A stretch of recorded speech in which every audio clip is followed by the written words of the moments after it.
नमस्ते। आज हम बात करने वाले हैं रॉबर्ट कियोसाकी की जबरदस्त किताब रिच डैड पुअर डैड के बारे में। ये एक ऐसी किताब है जो पैसे को लेकर हमारी लगभग हर किसी की सोच को पूरी तरह से हिलाकर रख देती है।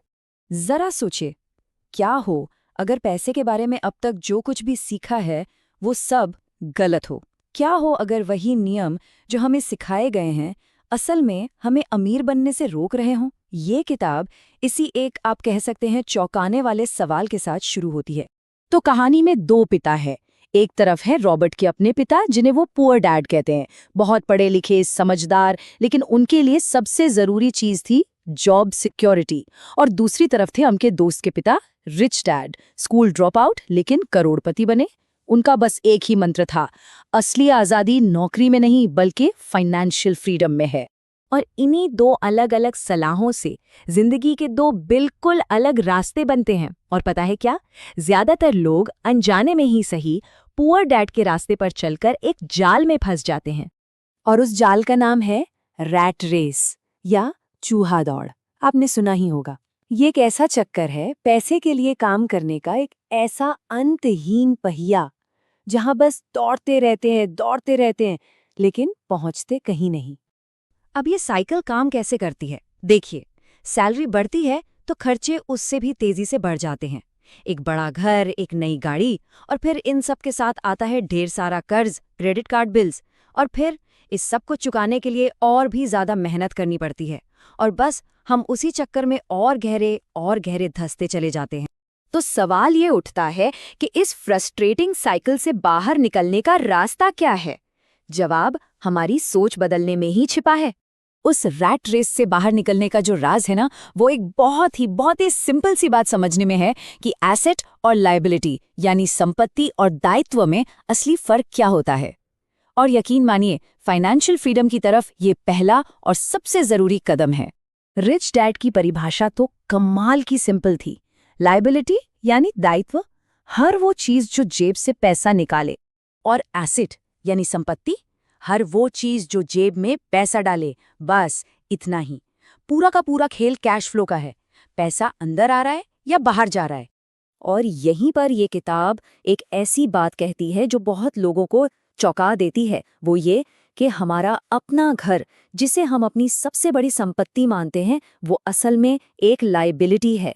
अब आप सोच रहे होंगे क्यों? क्योंकि उसकी ईएमआई, उसके टैक्स, उसका मेंटेनेंस, ये सब हर महीने हमारी जेब से पैसा निकालते हैं, डालते नहीं। दूसरी तरफ एक रेंटल प्रॉपर्टी जिसे किराया आ रहा है, वो एक असली एसेट है क्योंकि वो जेब में पैसा डाल रही है। एक बहुत दिलचस्प कहानी है 1923 की। अमेरिका के 9 सबसे अमीर बिजनेसमैन एक जगह मिले। जानते हैं 25 साल बाद उनके साथ क्या हुआ? उनमें से ज्यादातर या तो दिवालिया हो चुके थे, या जेल में थे, या फिर उन्होंने आत्महत्या कर ली थी। ये कहानी बस एक ही चीज साबित करती है, कितना कमाते हैं इससे ज्यादा जरूरी ये है कि कितना बचाते हैं और उस पैसे को संभालते कैसे हैं। रिच डैड की एक और बड़ी जरूरी सलाह थी। वो कहते थे, काम सिर्फ पैसे कमाने के लिए मत करो, काम करो स्किल सीखने के लिए। और कौन सी स्किल्स? खास तौर पर सेल्स, मार्केटिंग और बिजनेस सिस्टम को समझना। रॉबर्ट कियोसाकी एक किस्सा सुनाते हैं, एक बहुत ही टैलेंटेड पत्रकार का जिसने सेल्स सीखने से साफ मना कर दिया। तो कियोसाकी ने उसे बस एक बात समझाई, देखो, किसी भी किताब पर लिखा होता है best selling author, best writing author नहीं। मतलब हुनर कितना भी अच्छा हो, अगर उसे बेचना नहीं आता तो वो किसी काम का नहीं। और यही बात हमें मैकडॉनल्ड्स के सबसे बढ़िया उदाहरण पर ले आती है। क्या वो दुनिया का सबसे अच्छा बर्गर बनाते हैं? शायद नहीं, लेकिन फिर भी वो इतने सफल क्यों हैं? उनकी सफलता का राज उनका प्रोडक्ट नहीं बल्कि उनका शानदार बिजनेस सिस्टम है। तो सबक क्या है? कामयाबी अक्सर बेस्ट प्रोडक्ट से नहीं, बेस्ट सिस्टम से मिलती है। तो चलिए अब अमीरों के कुछ सीक्रेट्स की बात करते हैं। वो कौन से लीगल टूल्स इस्तेमाल करते हैं अपनी वेल्थ को तेजी से बढ़ाने के लिए? जवाब है टैक्स और कॉरपोरेशंस। देखिए, एक आम कर्मचारी का कैश फ्लो कैसा होता है। पहले पैसा कमाया, फिर सरकार ने उस पर टैक्स ले लिया, और फिर जो बचा उसे खर्च किया। लेकिन अमीर लोग इस खेल को ही पलट देते हैं। वो इस्तेमाल करते हैं कॉरपोरेशंस का। अब यहाँ क्या होता है? कॉरपोरेशन पहले पैसा कमाता है, फिर अपने सारे खर्चे करता है और आखिर में जो बचता है सिर्फ उसी पर टैक्स देता है।